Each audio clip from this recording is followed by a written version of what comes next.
Everyone, welcome to the North East Non-League Show, episode 29, Bedlington Terriers special, sponsored by Jade Bell Herd Game 2. And joining us tonight, we have the gaffer, Andy Ferguson. Andy, thank you very much for coming on the show tonight. Evening, mate. Thanks for having us. Excellent. Very busy. I know you've been out coaching, so I really appreciate your time coming on afterwards as well. I know you've been non-stop and getting wrong off the wife there for not making her a cup of tea. Not the wife, not yet. Not yet. So what we're going to look at tonight is obviously going over towards the end of last season and looking at the aims and hopes for next season as well. But just starting for yourself and the viewers watching, just tell us about your role at Bedlington and how long you've been involved at the club. So it was back in November, the last season before that's just finished. Obviously, Dave Perry went back into Bedlington and he approached us and just asked if I'd be interested in maybe going in to help him out. And at the time, I was doing all the first team work, like scouting and coaching the youngs at City still, so it was a bit much, but it was something I want to get my hands into. Because I did it at Whitley Bay a couple of years ago, and I thought, I'll have another crack at this. And it was second bottom, so I thought it's, the only one way to go, really. It's up, you know what I mean? Yeah. So we went in, and I'm honest, they were awful, they were dreadful. Some of the lads that were there, they wouldn't get a game at the Dog and Duck on a Sunday, but so I had to change it around pretty quick.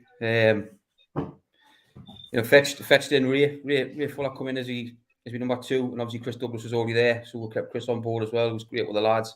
We fetched a few lads that I know who are coaches, kids and younger ones. And we managed to stay up. I think we finished 4th bottom, but we did all right.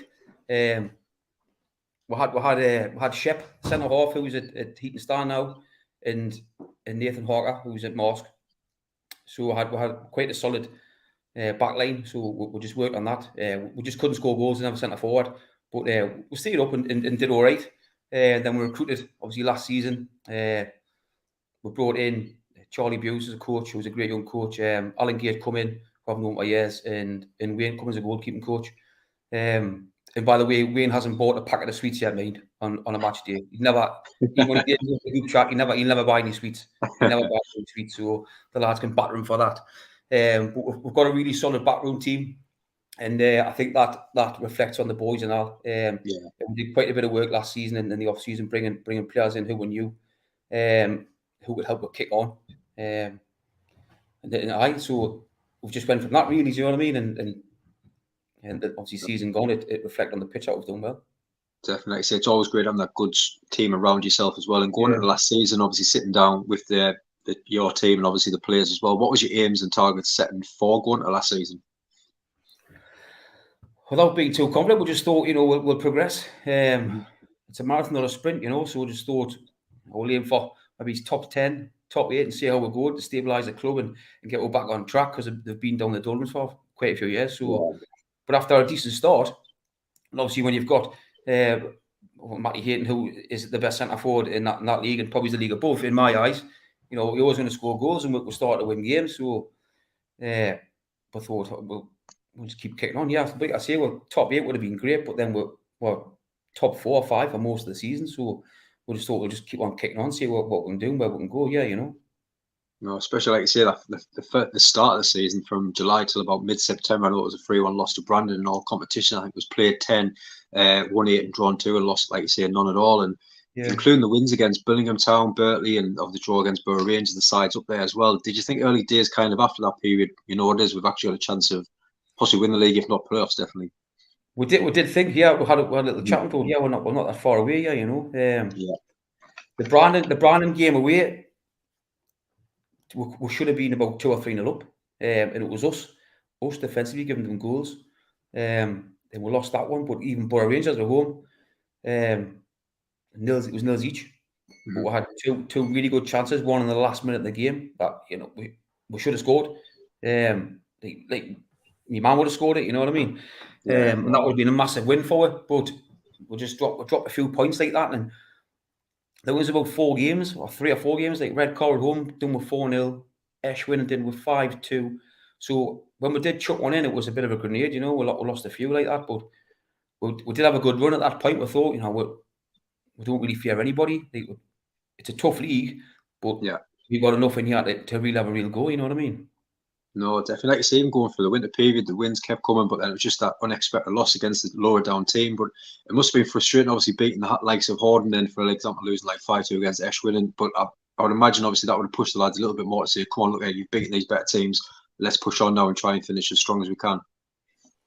Definitely, like not being disrespectful, but you know, the red card one 4-0 home were poor. Billy Santonia away were poor. We got a point there, and like the Ashwinham ones at home. Ashwinham they were class on the night, but we should have beat them ones. But like, when you go and beat Horden home and away, who for me and some of the lads in my group disagree with this, but I think they were the best team in the league. When I watched them against other teams, I thought they were really good. I know the two lads really well there, Andy and Johnny. They were the best team, and we beat them twice. You're thinking, how the hell did we beat them? But they were crap against other ones, you know what I mean? And that's what's in essence killed me, because I think we lost the league by 4 points. Yeah. Well, Ash took 5 off it, so there you go. But I mean, it is what it is. You just got to roll your sleeves up and go again. But we weren't that far away. No, definitely not. And like you say, managers always kind of say if you're in and around that, what they call a business end, come the end of the season, you've always got a chance of winning the league playoffs. At what point did you kind of sit down with the squad and said, right, look, we are where we are now. We've got to be keeping in this position towards the end of the season? I don't think we had that conversation as such. We just, we knew we had a backlog, as our pitches is a farmer's field, so we knew we were going to have a few call off, which we did. I think we had about 9 games in the last maybe 2.5 weeks of the season or something. So we said to the lads that we're in a good place. It's ours to chuck away. And they're such a good group, you know what I mean, that we knew that they wouldn't let ourselves down because they're mentally strong and well driven. So they said, kept them putting targets in their face, saying, get the points here and we'll be fine. So we did. We kept picking up the wins, and I think we went. It was probably the third last game of the season. I thought if we got a point there, we're all right. We went there and we got a scrappy 1-0. Good header by Danny Anderson, and that was it. We knew we were in the playoffs. If I confirmed, I think there's a couple of results went our way. So we had the last 2 games. We could maybe chop and change the squad a little bit, but we didn't really give them the target and say, wait, but red card home we got beat. I kind of had to go at them. So, if you want to have a chance, you've got to be winning them games. You can't just not turn up. But apart from that, really, no, it was a case of, look, just keep on doing what you're doing and we'll be in thereabouts. Because after playing everyone once, we knew that we had enough in our tank to have a go. Yeah, no, 100%. Coming there from Daniel State was better at managing than he is acting. Top bloke, though. When he went to school, obviously, my mum used to serve him at school. He used to pinch his chocolates all the time. To Texas, while he was at Crammy Juniors, the keeper, him and Guy McRoberts used to just pinch stuff all the time, get free dinners off my mum. So class, man. But no, massive thank you. He was. I'm not saying that. But again, everyone, thank you so much for watching. Double figures hitting already, which is absolutely amazing. If you haven't already, please hit that subscribe button to help the channel grow as well. And getting on to the final 10 games this season, I think you only lost 1 at the Blythe Town, scoring goals for fun. And taking that in the playoffs, obviously yourself, it must have been a buzz just turn up at train every session, smile on the face, and go to the playoffs. There must have been a kind of confidence in that change room going into them. It was. I mean, the Blythe went away on the midweek game, I think Tuesday or Wednesday. It was a Wednesday. It was a bit of a scrappy game, and they had a couple of chances first half. I think we were missing a couple of players that night as well, but they took their chances. First half, then second half when we were pressing on, they scored another couple. We were poor that night though. We knew that. We knew that the lads knew that to come off, and they were a bit deflated about themselves because they let themselves down. But after that, went another run. We were good, but like you say, that in the playoffs, we knew we're going to get a tough game regardless. Yeah. Because the top 4 were good sides. It's good sides. I mean, Bury Rangers are gone, but then between us, Horden, Billy, and Berkeley, what we knew were 4 really good sides. And on that day, we can all beat each other. It's simple as that. So, and they've all got good centre forwards. I mean, Billy had Jack Pounder. We had Matty and Fishy. Were scoring goals for fun. Ian, obviously, he's got the gate head, was scored by Berkeley, and Horden they've got Jack Maskell. So we knew on that day, any 4 of them centre forwards winning a game. So we knew it was going to be a tough one. But if anything, we were proud of the lads because they'd come a long way from finishing 4th bottom. 100%. Yeah. Before to like 3rd top and just missed out by like I say 3 or 4 points of getting automatic promotion. But that Friday night against Billy Town, we were a bit naive for the first 15-20 minutes, and that's maybe it's because we're quite a young group. Bar 3 or 4, we've got Kev's in his 40s now. He's probably at the bingo the night. Gilberto's about 30, and Matty's he says he's 32, 33, he's only about 25 by looks, but we're quite a young group by that, you know what I mean? So I think the lads were a bit naive and got caught in the headlights in a big game the first 15 minutes, and we're 2-0 down, and we didn't deserve to be 2-0 down, and we missed 2 great chances first half. Then even the second half, it was just that the Alamo was wave after wave, but we just couldn't get that goal early enough. And the 1 year you really want extra time. Yeah.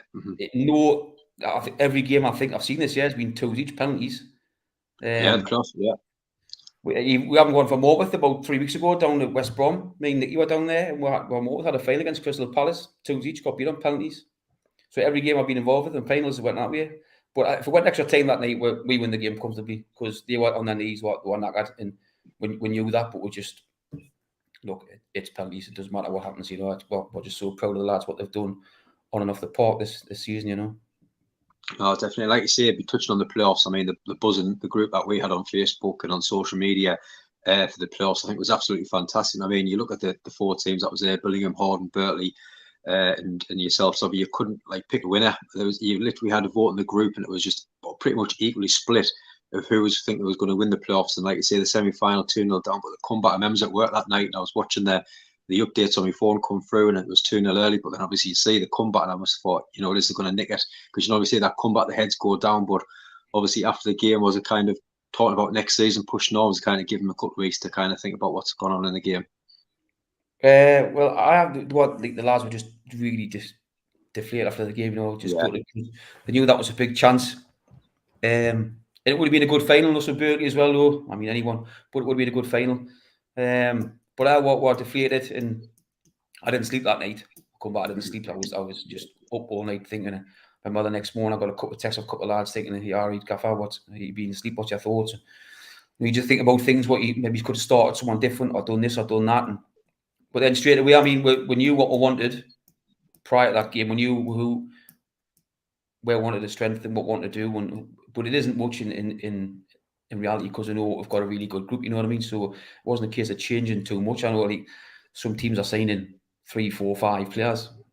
Yeah. 6, some teams are signing more than that in a day, you know what I mean? So I just don't get that. We do our homework and do our work over a period of time, you know what I mean? Instead of just changing the barrel dead quick. We've done ours over a period of time through the season, brought in the lads early on, and added 1 or 2 maybe here and there throughout the season. So you're building that kind of team spirit. But we didn't really discuss much about going forward, because we knew what we've got. We're just a case of nailing people down, because we knew even that night there was people that hit the game on the Friday night. I heard people saying, "Oh, we're going to go for him," and I'm thinking, good luck. Look, I've learned in the last year and a half in non-league football. I've got a lot of mates out there, right? 5 or 6, count me right hand, who I trust, but there's a lot out there who I just. But when you had a good group, do you know what I mean? And there was going to be people coming in for them because they are good players. So it happens, you know what I mean? But they love it. The good group, good crack. Love the coaching, they love the club. It's good crack up there. So they're all happy to stay on board, which is great. No, definitely. Just before we touch on next season, evening, Jay, thank you very much for watching up the Bedlington Terriers. And like you say, anybody that's watching as well, please get across to the Facebook page for Bedlington and the Twitter and get them a follow, get them a like, and get their supporters built up as well. And if you haven't already, please hit that subscribe button on our channel as well to help that grow also. Getting on to next season now as well. And I mean, we've had a few managers on over the last few weeks, and they've just said literally since the full-time whistle's gone, they've just never stopped. There's been no break. The phone's going 24/7. Have you had a break to kind of think over things, or has it just been non-stop for yourself as well? No, I think it's important that you do have a shutdown period. Definitely, yeah. Obviously, we didn't finish with more till a couple of weeks ago. Then, obviously, me Castle City Juniors lads finished a while back, but they've been back in for a week and a half now. So I've had a couple of weeks off. But before that, obviously, we signed George Hayton from Blythe, which is one that we identified last year when he played against me. Him and Spoonie were class against me. So we went for George. We got him done and dusted nice and early, which is great. Then I had a couple of weeks off. Even our group chats have been, the management one's been quiet. The lads one hasn't. Obviously, we went to York last weekend and we had a good session down there. But Sam couldn't make our captain because he was away on a scouting weekend. He does orienteering and compass building and all that with the scouts, so he was away with them for the weekend. Yeah. But the rest were there, so we had a weekend away on the drink, and nothing else really. Just had a shutdown a couple of weeks, and obviously we're back in. We're back in next week. So, but I mean, the phone's always going. It's always on, but you kind of just shut down when you want. You know what I mean? But yeah, what plans are all in place for next season, for pre-season. Brilliant. And like you say, we touched on, we were chatting before the show as well, and like you say, you're looking at social media now, and clubs are making the moves already. I know Horden 3 last week, Blythetown 3 or 4, and then other teams signing one every couple of hours on Twitter and stuff like that. It's crazy. People that's bringing the players in. I know other clubs have said they've signed players, but not announced until the window opens and stuff like that. Like you've kind of touched on it before. I mean, it is competitive now, where one player comes available, one manager leaves one club, players go with them. I mean, what's your thoughts on kind of like the early transfers and just kind of bringing a group in at one point? So I think when I was talking to Andy College that week of the game, and he discussing what he was doing, what they were looking at doing. I think they've signed 3 really good players at Horden, and I think they'll be up there again. But most definitely, Pounder's a good centre forward. Wallace was class against us in both games. So they've done well. They recruit well. I know they've lost 1 or 2. Because is he called Ollie centre mid? Yeah, Ollie. No, Ollie's got Eason, I think, as gaffer, so he'll probably take 1 or 2 there. They'll be all right. Blythe have signed 5 or 6, I think. Signed a centre forward from North Shields as well, so he's got on a couple of leagues. So they should be up there. They should be right up there. Newcastle Blue Star have come to the league. The shelling money, it's getting, the Northern League 2 is getting crazy now. And I know the one above us. You speak to people and they can't even compete with teams in our league now. What's getting offered, and it's just think, wow, it's frightening. You should be wanting to play at the highest level you possibly can. Do you know what I mean? We tell our lads that, if an offer comes in, step up. Don't go sideways, step up. You've got to step up. But there's some lads dropping down, and obviously there's a lot of money in football. So, but it's going to be strong. Northern League 2 is going to be mega strong next year because likes of Horden strengthened really well. Like I say, Blythe brought quite a few in. Blue Star will be really strong. Then Bedlington has signed quite a few again, haven't they? So it'll be tough, but we'll just roll our sleeves up and have another go. You know what I mean? Oh, definitely. Even Tony, good luck for the new season, Ferguson and the lads as well. That's from Tony Robinson in the comments. And like we say, there it is going to be a great division next year. And obviously, you've got the likes of Blue Star coming in. You've seen kind of the crowds out there getting the Friday nights and that. How exciting is it to go and play against the sides like that with obviously the fan base that they're going to have bringing along to the Northern League? It's going to be good for the financial side for the team as well, isn't it? Yeah, it'll be good having, like you say, having 1 or 2 teams come in who get a bit of a backing, so create a bit of atmosphere, home and away games. So, but I said this a while ago, and I think it was on some other radio station. But the teams have to step up now.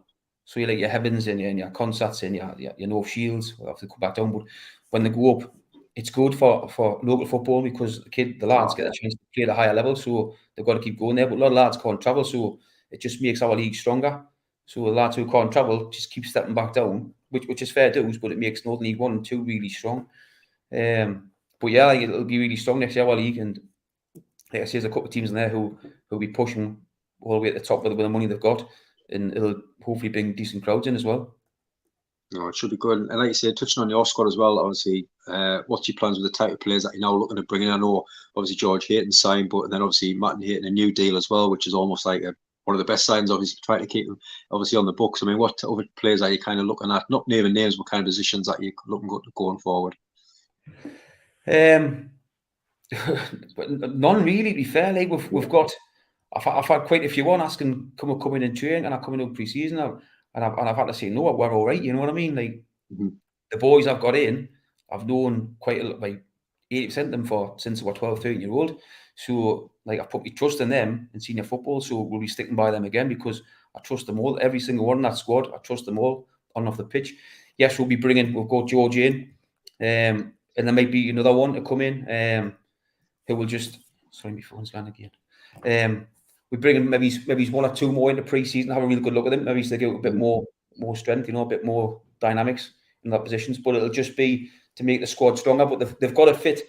They've got to fit the group as well. You can be the best player in the world, but you've got the right mentality and the right character to come in. You know what I mean? And our lads are on mega money. That they're there because they love it. They want to be there, which is great. We're creating an environment so that the lads want to be there. But like I say, there's a few going to come in pre-season and train with you, and we'll see how they get on. And that might give us a couple more options. Oh, excellent. And very early days, obviously, pre-season just around the corner as well. But at the moment, kind of what's your aims and plans looking next season, where possible finish in the league, and what's your aims? But we want to finish top. We want to finish top. Everyone does, but Yeah, realistic. You know, like I said before, there's some teams in there with like big backing, so they should be up there. So we'll just have another go. Like, we'll do our best in every game, give 100% in every game, give the lads a good plan. Then we'll have a good pre-season, get them mega fit, get the ball out in pre-season, then we'll have a real go and see if we can finish better than where we did last season. oh, fantastic. I always ask the managers that's come on as well about obviously the new step up now with the football pyramid, and we were just chatting there before the show. Obviously, Aidan Rutledge moving from Division 2, Berkeley, well, obviously Division 1 now, but up the Gateshead today. And I think it's just exciting now for players, managers who want to progress. You've just got that step every league.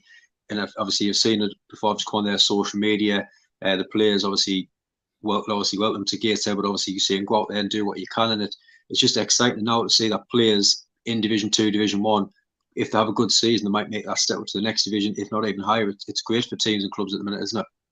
Yeah, definitely. You had a good season, scored 52 goals or something, or 51 goals. So, I mean, regardless what league you're playing, it's a good amount, you know what I mean? And he's getting his chance to go on trial there, and he's obviously doing well enough to warrant a deal. So, good luck with the kid. It's a big step for anybody, but we'll see how he does. But even I've seen kids playing in our league in Northern League One who, in my eyes, are good players or are better than where they're playing, so they can step up. But it's having the platform and getting the right information and that opportunity. People are watching and maybe get your name forward to get you the chance to step up. Do you know what I mean? Oh, 100%. There is loads now with the pyramid system. It helps loads, especially the younger ones. Like you said, the money. A lot of clubs who step up haven't got the money, so they need to really look at their budget, because obviously they've got travelling costs or incorporated in. So the players might not be on as much, but a lot of lads have got good jobs, so they can't step up. So the younger lads might get a chance to step up in time. No, it's really good. And finally, just obviously, we do these shows to help the club as much as we can and try and get as more fans through the gate as possible. I mean, anyone that's watching, obviously, from the area tonight, what's your message to the local fans of Bedlington? Well, it went in, only getting like 30 and 40s, I think. So, Right. And that was when they were pony near the bottom of the league. So now I think we're over 120s or something near the back of the season, which is great. We just need to keep on, get them to come along and watch it and see what we're like when we play. We're really good, and we finished third top for a reason, because we scored loads of goals and won loads of games. So just get along and support the boys and support the community. Get along and watch the lads and backward help all the way. But I like the community as such. I mean, the last 3 or 4 games we had decent crowds, and there was the lads who were in the director's box up the top there. Yeah, they were getting drinks in the house till about 6 o'clock, and they were making their own kind of noise. You know what I mean? And the lads love that though. You know what I mean? When they've got them up there, they were asking, "Oh, the lads in the box tonight?" You know, because when they score a goal, they can run across there and they just go wild. You know, so it creates a bit of atmosphere. You sometimes feed off that energy as well, don't? Especially the younger players. They see the crowd and go out and express and show what they can do in front of that fan base, isn't it? Yeah, definitely. Yeah, definitely. Yeah.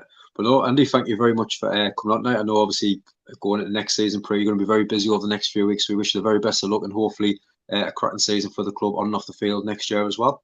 Thank you very much, mate. Good luck with this channel now. Just keep pushing it, because obviously it's good for the local non-league people as well to keep in touch with each other and see what's happening. Excellent. Hopefully might see you next season around Sunderland West End. It's just around the corner, so we did on there a few last time, getting a few vlogs, so hopefully get you on at that some point. I've got about 6 of their players coming in on trial. Most of my lads will be in their bed now, because obviously they're all young ones. So I know James Wilson will be anyway. But no, and again, everyone that's been watching, obviously, thank you so much. Nearly hitting 20 watching our live at one point there, which is absolutely fantastic. If you haven't already, please hit that subscribe on our channel. Like I say, please get across to Facebook and Twitter and help Bedlington as much as you can as well. But Andy, thank you very much, and hope you enjoy the rest of your night as well. Right, see you later. Tell him, mate.